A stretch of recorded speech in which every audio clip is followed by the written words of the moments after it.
EST 525, 3 Village, Session 2, our last Hangout for Section 1 of our Google Apps for Education course. So, Lillian, let's start with you. Oh, okay. I chose to do an add-on to Google Forms, and that is, hold on, let me get to it. It's called a Choice Eliminator, and what I like about this is that it allows someone to collect information and have, if you want someone, like, say, to make an appointment or to select, I'm thinking of teachers give out projects and they want kids to sign up for a project and they don't want more than one group or more than one kid to sign up for the project, they could put this in a Google form. So I made a very simple form here. In our school, we're an IB school, but also even for all my world language teachers, at the end of the year, they have to set up appointments to give kids oral assessments. And so I was thinking this would be a great tool for them. So I made one during our midterm week. We're going to be doing IB oral assessments.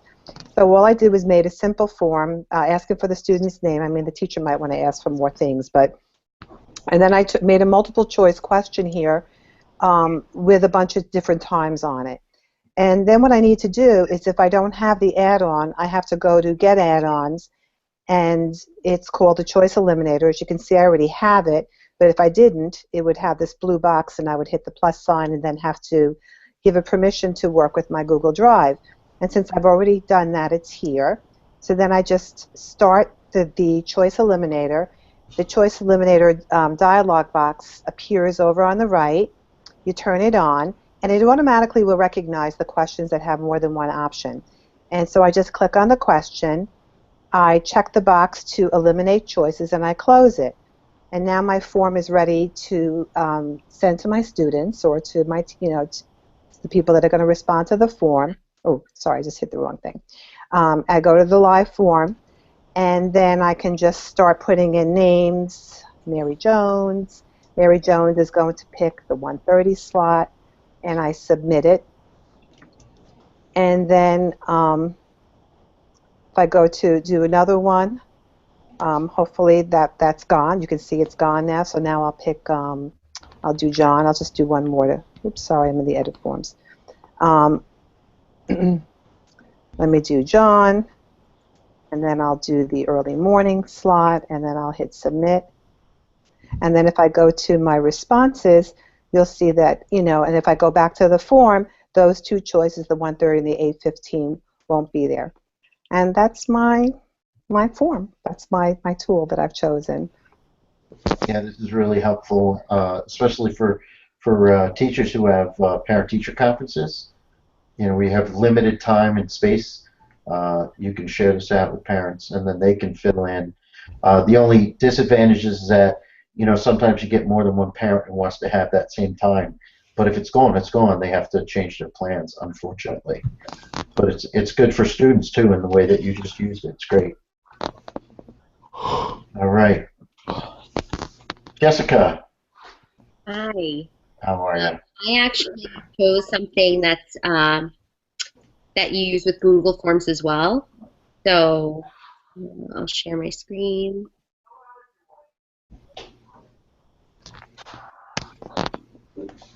Okay, so now you can see what I see. Okay.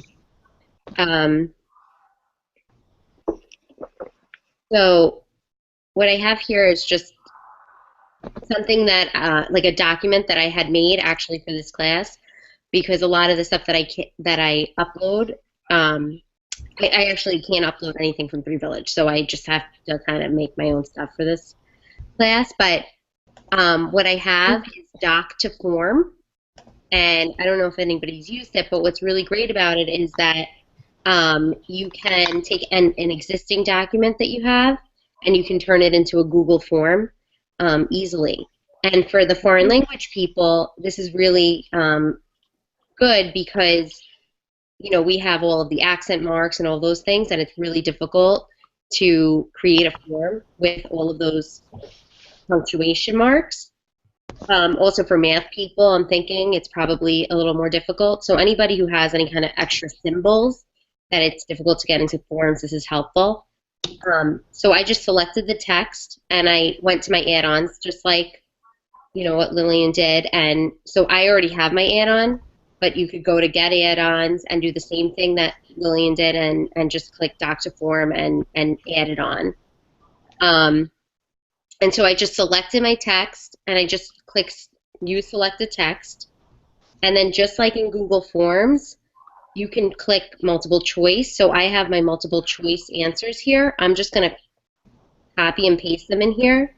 The only thing is you have to make sure that you put like the semicolon between each answer. Otherwise, it's not going to read as a separate multiple choice answer. And so you click, like I always like to ask for their name, so I click that from here. And then I add question just like I do in Google Forms. So I'm going to do another question. And again, I'll do multiple choice here. So I'll do like, you know, 3 just so you guys can see.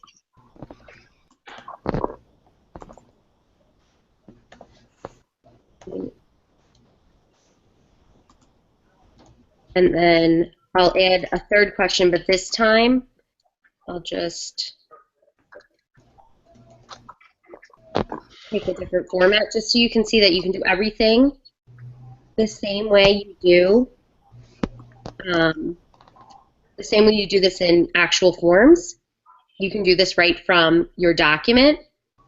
And I just have so many documents that I've created over the years that to retype them just seems silly when I can just kind of copy and paste them, and then I don't want to have, you know, I don't want to go back and forth. I don't want to miss things. So in here, I have the same name, practice question form. I have, you know, a section for the name, and now I'm in forms. So I can pick all of the information that I would want. I usually pick the progress bar. I feel like my students really like that. And then I can change my theme.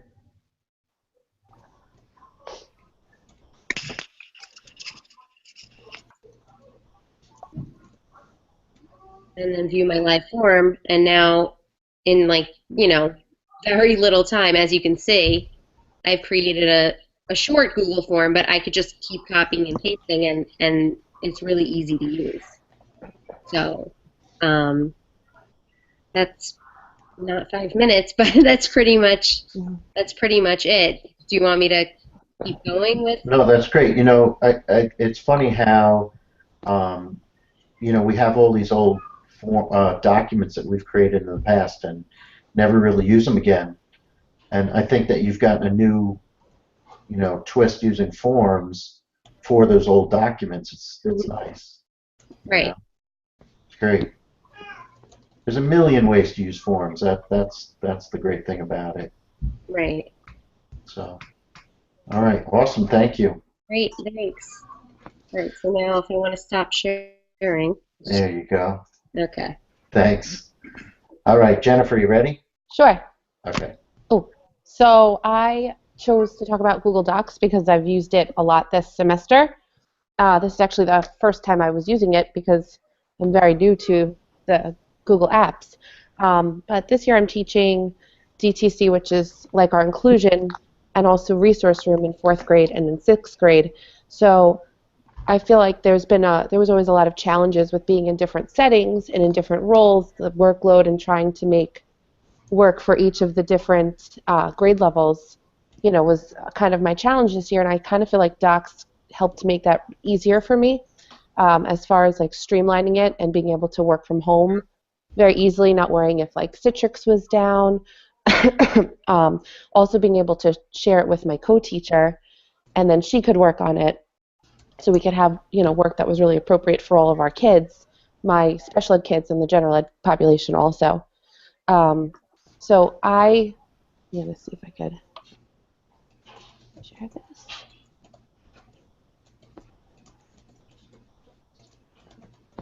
Okay, can you see it? Yep. We're good. Okay. So I also have a lot of it on my work account. So obviously I can't share between the two. So I tried to copy some into my regular docs. Now, something that I found helpful, because when I open up docs, this is very overwhelming for me and kind of not how I think. I need to be a little bit more streamlined. So in my Drive, I started making folders, and my plan over a break is to really transfer a lot of my documents into the folders. So if I go into like my math folder, I have all different modifications for the math curriculum, and it's so easy to make things. I picked the wrong one. It's so easy to make different forms now and different math equations, because one of the add-ons that I have, I don't know why it's not loading right. This should be division symbols. One of my add-ons is GMath, so it's easy to create math expressions, even just finding symbols. I'm sure for math teachers this would be a great add-on. I've also found some other really helpful ones to add into docs, which is the lucid chart diagrams, where you can insert all kinds of diagrams, Venn diagrams, different flow charts. Oh, my internet is being funny, I think. MindMeister, this one was cool. If you create a bulleted list, I'll just do people I love. If you create a bulleted list and then you highlight it, if you go to MindMeister and insert, Zach. and insert a mind map, they kind of come up with like a little word map of all those things. So I can see my kids really using this for character projects, for like different brain drain activities and holiday activities. I could see them using that there, and I think that they'd really like that, creating the visual for it. And then also I found the clip art, which is 50,000 different clip arts on it. So basically kind of how I've used docs is just to be able to really streamline the workload that I have. Where is it? Kind of organize myself, share it on Classroom, which has been really helpful because it's so easy to just pop a document right onto Classroom for my kids to do, and then using it with my Drive, organizing my kids' work has just been really helpful. I feel like I went really fast. No, it's good. Okay. Like I said, it's just an overview, and I think that you showed us some good tools to use with docs that I'm sure some of us haven't thought of. So that's exactly what I'm looking for. So it's good. It's really good. Okay. Thanks. Thank you. All right, Gina. You all set? Yes, I'm all set. I was just Okay. muted there. I wanted to unmute myself. I chose to do YouTube as my Google tool. Mm-hmm. I've been using it a lot this year. I started using it a little bit last year, but our district is new to GAfE, so I was just using YouTube solely. And the reason I liked it is because I like that whole idea of thinking beyond the textbook. The kids can learn from the YouTube videos that are already out there, but what I use it mostly for is I create my own videos and upload them to my channel. And what I've just recently started doing is having the kids create videos so that they can teach topics to each other. The only problem is my YouTube channel is on my district account, not my personal account, so I was only able to put a couple videos over to show you. So let me go ahead and I'll go into my YouTube channel now.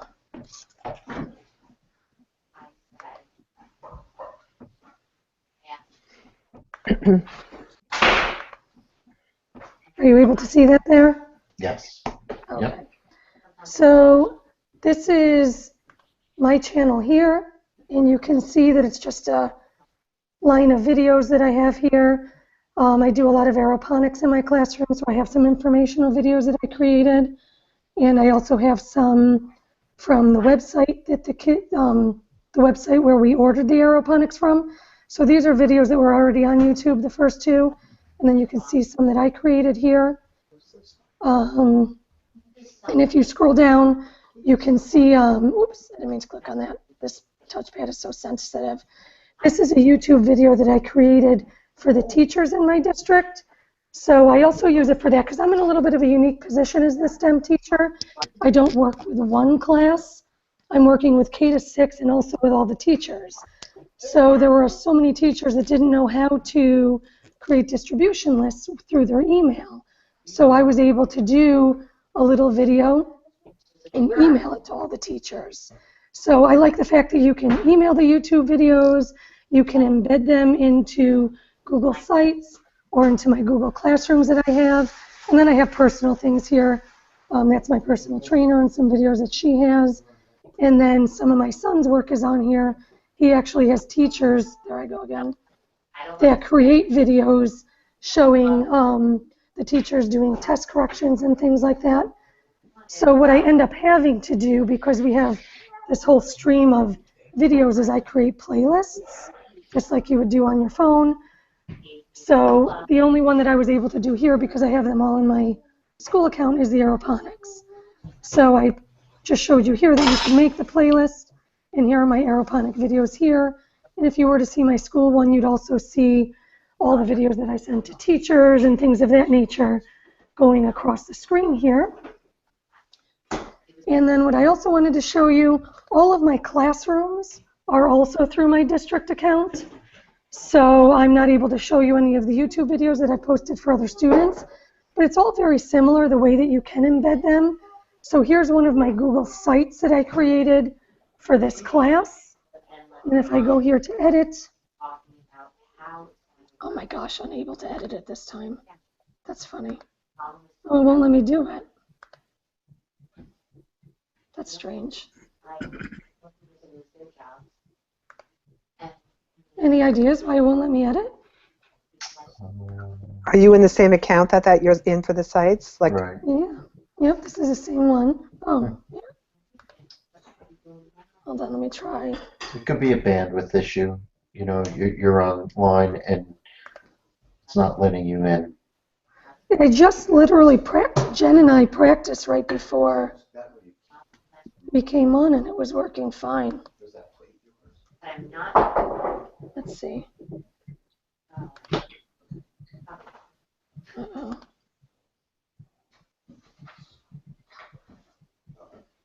Huh. You go into your apps on the right-hand side, Gina. It usually lets me go. Oh, here we go. Here we go. You got it? Yep. Okay. Let me try one more time. Maybe I just had to refresh it.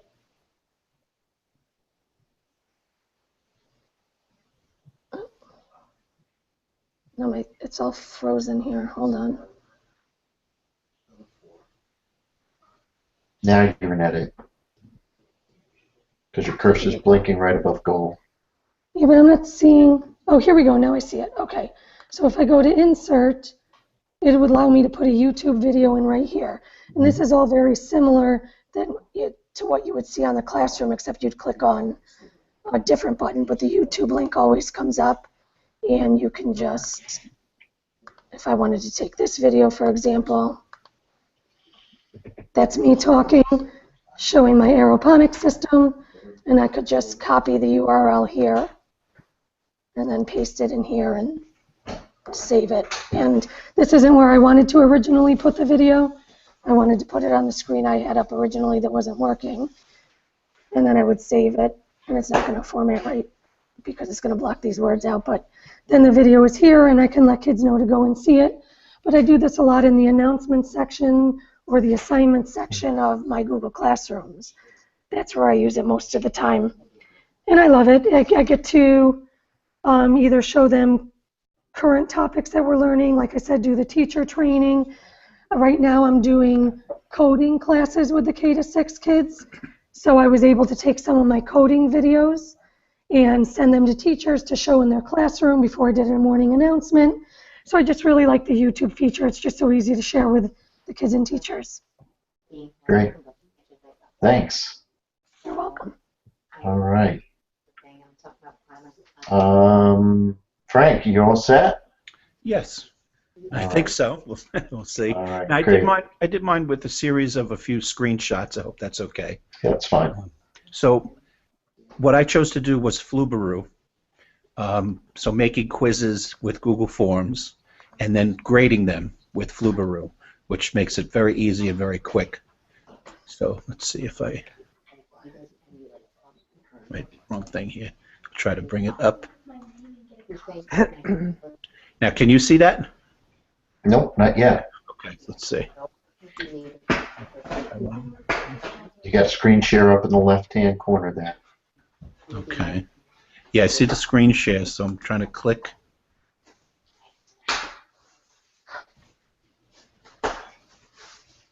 Oh, it's a bad morning.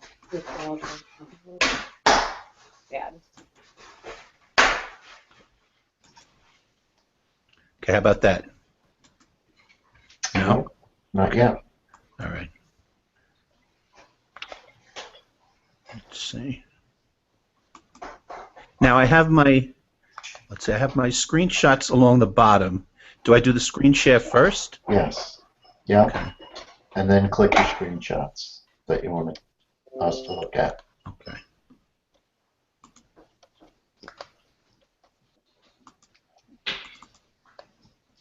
How about now?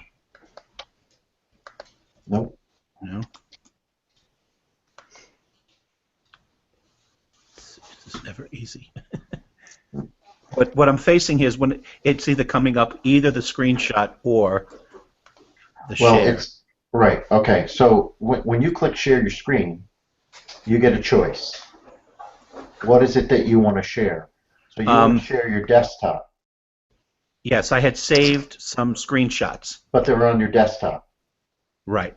Right. So you want to share your desktop, and then once you get that clicked, you're going to click the screenshots at the bottom of your screen.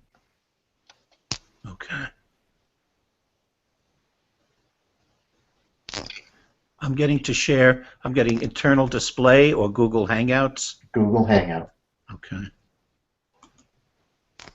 There you go. Okay. Okay. Now you want to click at the bottom of the screen and pull up one of your screenshots. Okay, which I just did. Okay. And I take it it's still not working, right? No, not yet. Okay, let's try this.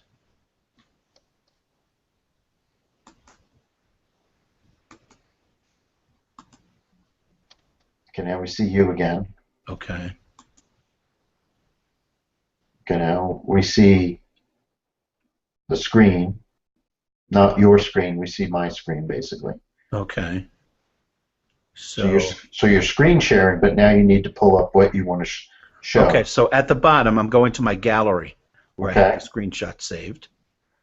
That's where the problem is. When I click it, it comes up, but it's... So I'm looking at it now. I can see it. I can Right. see it just fine. Right. We're not seeing it. All right. Well, on screen share, we'll come back to you. Okay. Okay. All right, so I'll try to work on this, I guess. And see. Yeah. Yeah. It could. I don't know why it's not showing your screenshots. We should be able to see what you see. Yeah. I don't, oh, you know what? Let me try this. Let me try something here. Okay. Okay. Can you see a file screen? Nope. We just see basically the Google Hangout on your screen. Okay. No, then maybe better come back. It may be the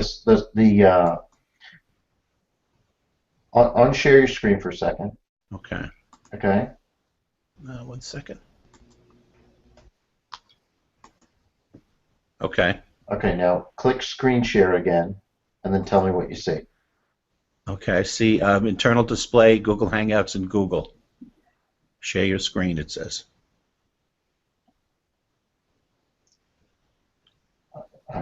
I'm not going to say. He needs to share internal display. Yeah, internal display.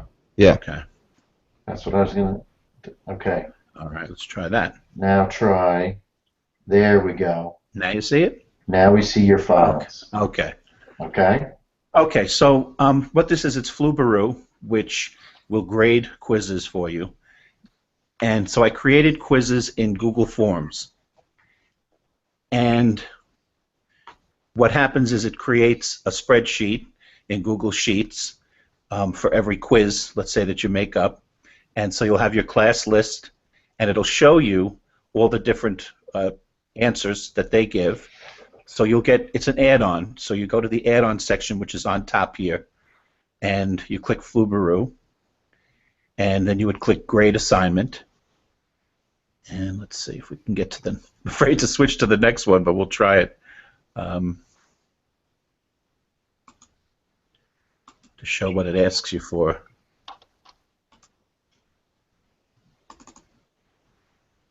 Okay, can you see that? Yep.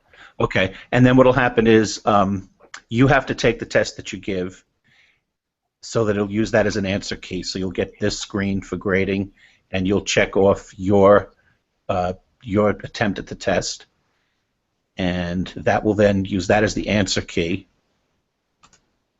And then,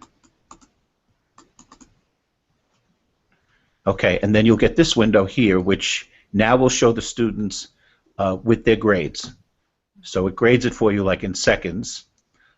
You'll have two buttons on the bottom here. So if you click Student Submissions, it goes back to showing what their answers were on the quiz. If you click Grades, it'll give you their grades. So what I really use this for is, especially around report card time, it's great to give me information and data for me to put in my comment section of the report card, because I can isolate different topics and use the data for my comments. So let's say with math, if I want information to write about how the kids are doing with problem solving, or with multiplication facts, or with double-digit multiplication or something, I can make separate tests that focus on those areas, and then the kids will take the quizzes, and I can just immediately look and see what percentages they get and how they're doing with it and what they're getting and what they're not. And so it really helps me, you know, to get information that I can then use for the report card and to report on it. So that's mainly what I use it for. Okay. And I think that that was the last one. Let's see. Yes, that was the last one. All right. Great. Okay. Thanks. So yeah, just click steps. There you go. Okay. All right. Good job. Thank you. All right. Thanks. Emiliano. Hey, how's it going? Good. How are you? Good. For my topic, I decided to do slides. I remember my first year of teaching, I would just have like a piece of paper like this, and then a picture, my language teacher, and then I would just say the word and then repeat after me, and then kids in the back would be like, "What's that, Mr. G? I can't see, I can't tell, can you show me?" And then that'd just be chaotic. So then 5 years later came in projectors and PowerPoints, which is great, but you know, we know the issues with PowerPoint and copying and pasting and yada yada yada. So slides is what I decided to do. So I do it for presentations as well. With let me share with you guys. Okay, can you guys see? We see me. No, not again. Internal display. There you go. So screen share and then internal display. I don't see. I see entire screen Google Hangouts or Google Hangouts. Entire screen. There you go. Okay. So what I did, this one is an adjective, so it's just I just put a picture, a sentence, and the vocab word on top. So I just have the kid just as how to introduce the vocab, and then I also embedded some videos. I would put some videos in there from YouTube, which makes it really easy. I don't have to worry about switching screens or opening up another tab, or just everything's in the same presentation. All of these projects and slides are also put up on Classroom, so they have access to look at these presentations whenever they want. You know, they don't have to just view it in the classroom, but just at their comfort whenever they want to look at the the presentation. So this has been a lifesaver for me. I also use it for student projects. I assign, I guess, biweekly a project on slides on a specific topic. This topic was a train trip, a trip they took by train with the vocab, for train vocab, and the preterite tense, which is the past tense. So kids just write sentences in that, in the past tense, and then I always like to add some comments. Here they wrote the wrong verb, so I just highlighted verb. Get some little comments on here. I just like to see how they're doing, and just, yeah, I feel like kids are really enjoying themselves using it. And I've used other just as stocks as well. So this has been really a really lifesaver for me. I think that kids are really enjoying using this. Great. That's how I use it. Awesome. Yeah, it makes the project come alive a little bit, don't you think? It does, yeah. Yeah. They definitely enjoy using it too. And Yeah. I use stocks as well too. But I feel like slides is what I'm using the most. Cool. Yep. Awesome. Thanks. No problem. All right, Dennis. Okay, so I chose to do Classroom. So I'll show you, I'll basically show you my Classroom account. Everyone's seeing that, right? Yep. Okay, so these are all the classes that I'm either enrolled in or I have students in. So this is actually our Hop Hog Science department. This is how we turn on our lesson plans. And then I've got my 2 honors physics classes and my AP Physics C class. So I'll just go into one and show you what I basically put in for them. So on Friday they have a test, and before every test I create a YouTube playlist and I share it through Google Classroom. So basically when they click on this link, they can see a whole list of videos that they can watch to help study for the test. Then I also put up links to websites that can help them study for the test. And basically everything I do is on Classroom. So anytime my kids have any question about what's going on in class, if they're absent or if they're missed class because of some kind of field trip or something, everything is on Classroom. The kids actually ask me questions on Classroom, so you can see that I've got some students here that are asking me, you know, for extra work, and I answer pretty much right away. And I kind of try to do that as often as I can. I mean, obviously there's times when I'm like running around with the kids or something and I can't answer a question, but I do have it set up on my phone. So anytime a kid asks me a question, I get a notification on my phone, and I will try to respond to them as quickly as I can. And I tell them that as well also, so that they know that they're home studying and they have a question. They can contact me pretty much at any time. This one here, this is actually a link to their homework. This is their homework for tonight, actually, so they can click on that and it brings them to Edpuzzle and they sign in and do their homework. When I sign in, though, it gives me their results and everything. And again, I do get comments on that from kids as well. We also put labs in here. So down here I've got the latest lab, and what they do is apparently, not apparently, but obviously what you can see is we assign each kid their own copy and they fill in all their information in the lab and they just go ahead and turn it in. So with that, what I can do on Classroom is I get to grade right there on Classroom. I like the grading feature a lot because when you click over here and you click on work, you can actually see all the work that is coming up, due in the next couple of days, or already past due, and you can see who has done it and who hasn't. So I've got 19 kids who are finished with this lab. This lab was actually due yesterday, so I've got 6 kids who are late with it, and I can actually look at those kids right here and see who's late. And again, I can grade right in here in Classroom. One of the more recent things that I've been using Classroom for, which I think is the most fun, is subplans. There was a day last week where I was absent. I'm trying to go down and find it, but there was a day last week where I was absent, and I didn't put any plans on the desk for my sub.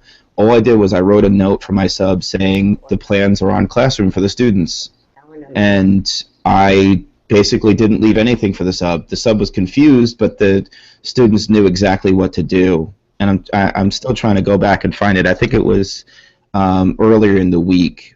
Oh, here, this is right here. So it says this is your work for the day, 12/2/15. I was absent that day, so I basically gave them a practice test to do, on PDF, and they just actually answered the question on a piece of paper and turned it into the sub, and the sub pretty much didn't have to do anything except sit there and watch them do work. So that's basically how I use Classroom, but everything I do is in Classroom for all of my classes. Yeah, once you start using it, it's hard to get out of it. Yeah. And you kind of wonder how you ever did it before. Yeah. But I really agree with you with the substitutes because, you know, if they don't know how to use the technology, or if it's a day where you actually have a lab and there's hands-on things to do, you don't know who you're going to get. You don't know if they have a science background or what their background is, but the kids know what to expect. Yeah, So, and what happens is on days that I'm out like that, work gets done because I'll be watching on Google Classroom who's doing what, you know, who's handing in stuff, and kids actually ask me questions about how things are supposed to happen while the sub is basically just sitting there staring at them, watching them use a computer. right, right. I know it's unfortunate that they are not very interactive, but you know, Yeah. it's okay. Yep. All right. Thanks, Dennis. No Appreciate problem. it. Last but not least, Ryan. Sorry, buddy. No problem. I'm doing this from my phone. I'm trying to log on from the computer, but it's not seeming to connect. So I don't know how to share from my phone here. Yeah, that's a tough one. What you were gonna do sites, right? Yeah, that's a tough one to show on a phone. But I could certainly talk about it because it just kind of fits in with what everybody else is talking about, as simply it's a platform to kind of bring all those things together that we've been talking about with all of the different tools. I think to really appreciate sites is to have some kind of background in, you know, building websites and dealing with servers. So for years I had hosted my own website. My last name is Snow. I teach social studies, so I had snowsocialstudies.com that the kids loved. It was an easy thing to remember as far as a domain name, and parents as well. And to this day, when I have parent-teacher conferences, they talk about, you know, snowsocialstudies.com. But it was difficult in the classroom setting because I had to get special permissions for my machine in the classroom to be able to do FTP transfers to upload files. At home, I had to make sure the files I had on my home computer were, you know, similar to the ones I had on my school computer, and that I wasn't, you know, uploading different things. But I liked the dynamics of being able to really do what I wanted with my site, as opposed to what the school offered, which I think was School Center or something like that, which was a what you see is what you get type of design, similar to the Google sites, but just so limited and so restricted. So I finally did switch over 2 years ago to Google Sites. I no longer had to pay $100 a year, you know, for the hosting of my own site, and also I had been using something called Dreamweaver in order to, you know, help with the coding and all that. And Google Sites is just even more intuitive than one of a thing like Dreamweaver that I think anybody who is just doing, you know, your Blackboards today can create a pretty dynamic site that people will be able to find their way across. And then all the different things, whether it's Google Docs, Google Slides, whether it is forms, whether it is links to videos or anything like that, having one place where you can put that all together is very helpful, because with all the different tools that we're learning about, if they're hard to access and they're hard to use, they're not valuable. So by having a single location like a site where students, parents, administrators, whatever the case may be, can click on, and then from there be directed to your material and in the order that you want, and even with Google Classrooms, just makes the interface so much more valuable, rather just integrating everything together. So I think that's the real value there, and I think Google has done a good job of making it so intuitive. where you don't need to know any type of code, you don't need to know HTML, you don't need to know what's happening on the background. It really is what you and but also you can build on it. Where that was, I think, one of the problems with some of the school center type stuff is if you wanted to go beyond their limitations, you couldn't.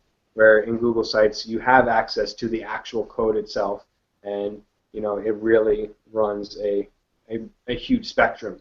So you could integrate your calendar, you could upload your different files, all your different links, and break it up by different classes. So that's why I think it's a valuable tool. No, I agree with you, and I think that until Classroom opens up or has the ability for parents to sign in to see what students are doing, Classroom is great for the student and the teacher aspect, but when it goes beyond that, you have to have a site. You have to be able to have a place to put all your things and links. The students have it, but the parents don't have access to it. To be able to know where their kid is or have the information. So you have to have both right now, or some kind of site. And I know that if you're not from the background of HTML or the ability to build, it is a little tricky. It's not as easy as let's say Weebly or Wix or any of those other sites, and it gets a little cumbersome at times. But once you play with it enough, from those backgrounds, I don't feel it's as limited as some of the other things I've been offered in previous years. it's true. It's very true. And I've used School Wires for sites and Weebly now, which I think is one of the worst, but we don't get a choice. All I do is I fill in the front page and I have my own Google Pages on the side. They don't care, because they don't manage it. I have to manage it. So no, it's great. Thank you. All right. So that is the end of our live broadcast on Google Apps for Education with 3Village.